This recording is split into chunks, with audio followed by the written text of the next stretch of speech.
कीड़े मकोड़े मर करके यहाँ दबे हुए हैं। जैसे जैसे वो बच्चे फेरे लेते वैसे वैसे वो प्रेतात्माएं भी फेरे लेती है और श्राप देती कि बच्चा जा।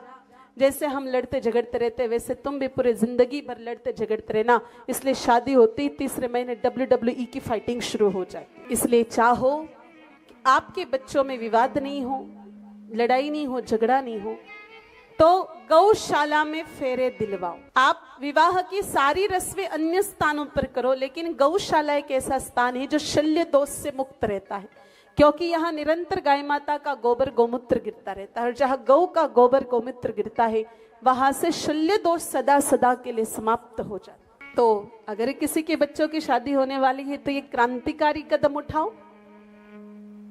कोई है तैयार? अरे भाई जरा बहुत डरपोक लोग रहते हैं जलगांव में। आप अन्य स्थानों पर जाकर के देखो मेरे भाई बहनों, जयपुर में ये परंपरा प्रारंभ हो गई है। ऐसा नहीं कि मतलब कोई छोटे मोटे लोग, बड़े बड़े सेठ, हीरो के व्यापारी, बड़े बड़े इंडस्ट्रियलिस्ट लोग अपने बच्चों का ब्याह गौशाला के पवित्र भूमि पर करवाते हैं। ये परंपरा हम ही शुरू नहीं करेंगे तो कौन करेगा? आजकल तो परंपरा शुरू हो गई डेस्टिनेशन वेडिंग की। दूर दूर ले जाते और वहां पर पता नहीं कैसी कैसी गंदी गंदी होटलों में, जहां के परमाणु दुनिया भर के खराब तामसी परमाणु, वहां जाकर के बच्चों का ब्याह कराते हैं। गौशाला जैसा पवित्र स्थान फेरों के लिए कहीं हो ही नहीं सकता। ये आपकी इच्छा, एज योर विश। आप चाहे तो आप आपके बच्चों के रिसेप्शन कहीं 5 स्टार होटलों में रखो, लेकिन फेरे तो कम से कम गौ माता के पवित्र प्रांगण में कराओ। मान लो ये भी आपसे नहीं हो पा रहा है तो कम से कम फेरे होने वाले हो ऐसे स्थान पर 7 दिन पहले एक गौ माता बंधवा दीजिए। गाय माता का गोबर गोमूत्र गिरता रहेगा, वहां का शल्य दोष खत्म हो जाएगा। और तीसरा, ये भी संभव नहीं है तो जो चवरी होती है, जिसके फेरे होते हैं, ऐसे स्थान पर 7-7 इंच गाय माता के गोबर और गोमूत्र को मिलाकर के लीप देवे।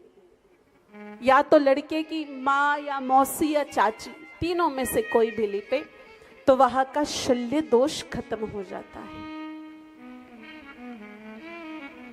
अब थोड़ा आगे बढ़े तो मेरे भाई बहनों, अगली चीज होती है भोजन में प्रसादी की। सामान्यतः एक चीज देखने को मिलती है भोजन प्रसादी में, हम लोग बढ़िया से बढ़िया हलवाई बुलाए, बहुत मेहनत करे, बढ़िया बासमती चावल मंगाए, महंगे महंगे काजू बादाम और 17 प्रकार की प्लेट्स रखे, सब कुछ करे, लेकिन कुछ ना कुछ एक आध चीज तो गड़बड़ हो ही जाती है।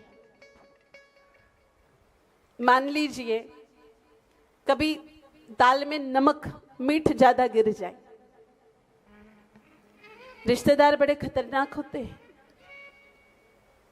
वो जब निकलेंगे ना ब्याह करके आपसे मिलते हुए, यूं कहेंगे, भाई साहब भोजन बहुत अच्छा बना था, जेवण खूप चांगलं बनलं होतं, सगळं एकदम मस्त होतं, फक्त वरणात मीठ थोडं जास्त होतं। देखो ये दुनिया का नियम है। दुनिया खाए बगैर रह सकती, बोले बगैर कभी नहीं रह सकती है। फिर ये भोजन बढ़िया बने और कोई कुछ नहीं कहे, इसके लिए क्या करना है? सबसे पहले जब भोग गणपति जी को प्रसादी का लगाया जाता है, 13 थालियों में भोजन लीजिए। 12 थालियों का भोग अलग अलग गौ माताओं को लगाइए और 13वीं थाली का भोग नंदी बाबा को जमाइए। ये सड़क की या घूमने वाली गौ माता जो होती है, अलग से गौशाला में तो हमें भंडारा करना है, लापसी जी मानिए। जब ब्याह में 17 आइटम रख सकते हो, 20 तरह की मिठाइयां रख सकते हो, तो गौशाला की गौ माताओं को लापसी जिमा दो एक दिन, तो कौन सी बड़ी बात है। लेकिन ये अलग अलग जगह की गौ माताओं को जिमाना है और प्रयास करें मेरे भाई बहनों, प्रसादी गोव्रती बनाए। अपने जलगांव में कितने लोग गोव्रती, जरा हाथ ऊपर करिए। गोव्रती कौन कौन है यहां पर?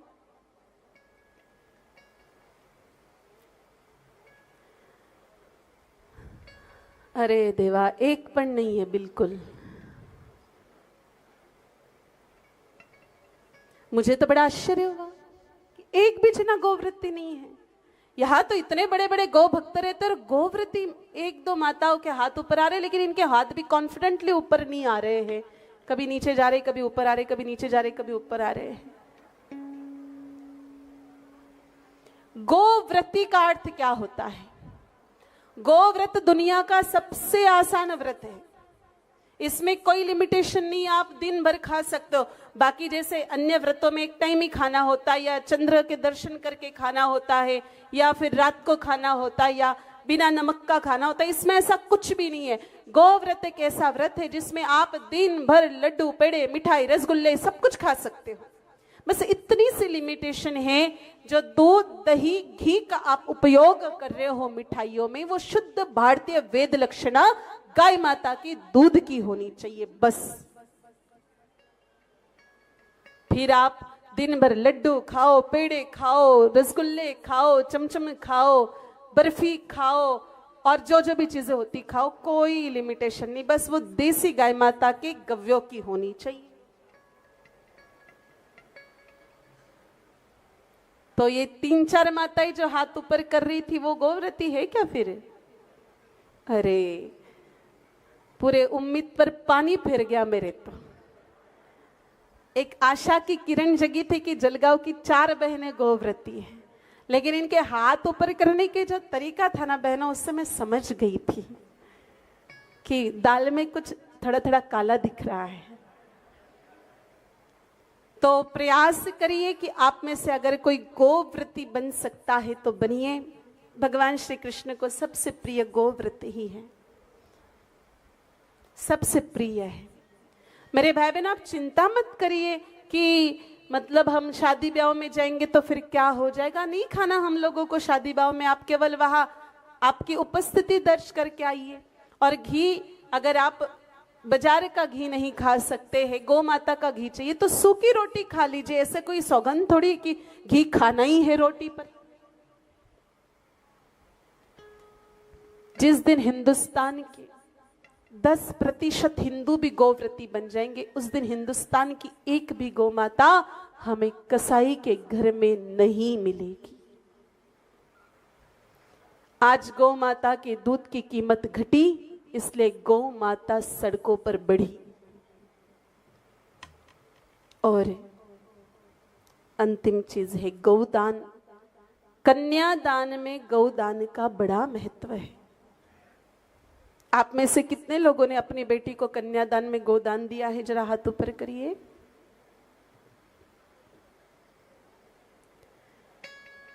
प्रणाम है आप सब लोगों को। देसी गौ माता दी, साक्षात गौ माता एक बहन ने दी, बाकी लोगों की एक दी। अच्छा, कुछ क्या करते हैं मैं बताती हूँ। दुकान पर जाते हैं, सोने चांदी की तो कोई कमी है नहीं जलगांव में, वो चांदी की गौ माता लाते हैं। अभी चांदी की गाय माता वाले कितने, जरा हाथ ऊपर करो। टोटल चांदी की गौ माता वाले, और चांदी की गाय माता ला करके पकड़ा देते हैं। अभी मेरे भाई बहनों, एक बात मन में आती, जब हम चांदी की गाय माता ला सकते हैं दुकान से, तो पता कराओ ना यहाँ किसी दुकान पर चांदी का दूल्हा मिलता हो तो। जिंदगी भर की झंझट एक साथ ही खत्म हो जाएगी। भी जमाई के तो बड़े नखरे होते हैं, जिंदगी भर नखरे कौन झेलेगा। इससे अच्छा है कि चांदी के दूल्हे के साथ बेटी का ब्याह करा दो। मेरे भाई बहनों, अभी एक हमने लेटेस्ट वीडियो देखा, किसी की वास्तु शांति थी, ग्रह पूजन था। तो ग्रह पूजन जब होता है, वास्तु शांति होती, तो उसमें सर्वप्रथम गौ माता का प्रवेश होता है।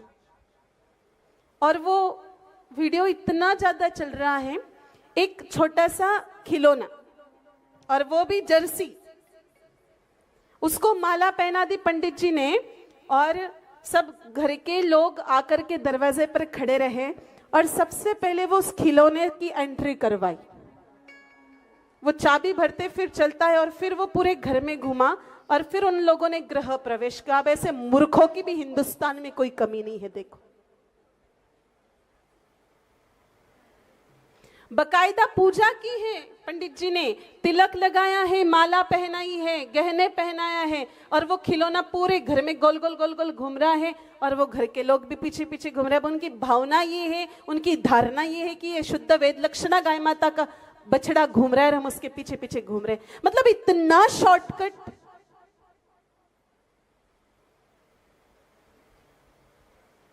अब ऐसे पंडितों को भी क्या बोले। पंडित जी, हमारे पंडित जी तो बहुत गौ प्रेमी है, सभी इनके लिए ताली बजाए भाई। खूब भाव से गैया मैया की सेवा करते हैं और भाव से गौ पूजन करते हैं।